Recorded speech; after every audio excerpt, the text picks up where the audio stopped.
Did you know a tick can stay on your skin for more than 24 hours without you even noticing it? What's worse is that it usually chooses places you don't check often, and while you think you're safe, it may already be feeding. Most people think ticks fall from trees, but in reality, they wait low in the grass and latch onto you in seconds as you walk by. The most dangerous part is that they're almost invisible at the beginning.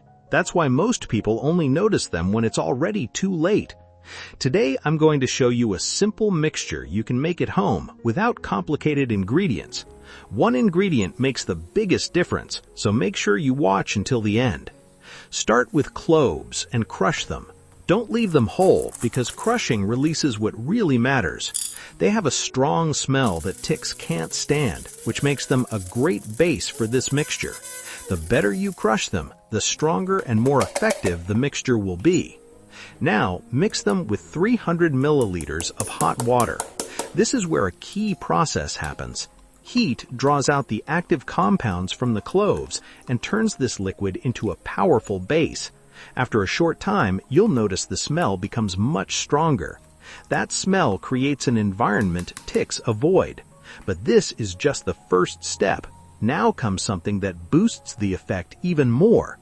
Add about 100 milliliters of apple cider vinegar. At first, it may seem like a simple ingredient, but it plays an important role. It changes the scent of the mixture and makes it more unpleasant for ticks.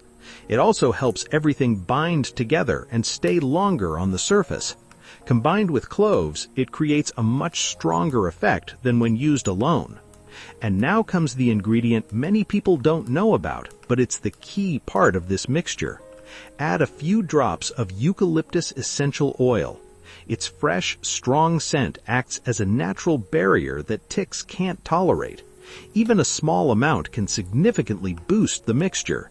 It doesn't just work on its own, it enhances the effect of all the other ingredients. That's why this combination works so well. Mix everything well and your solution is ready to use. Strain it through a cloth and pour it into a spray bottle. I use small bottles that fit in my pocket so I can reapply every few hours. You can use it whenever you go into nature, your garden, or places where ticks are more likely to appear. If you're looking for a simple, natural solution without chemicals, this is definitely worth trying. Let me know in the comments if you're going to try it. Thanks for watching, and see you in the next video.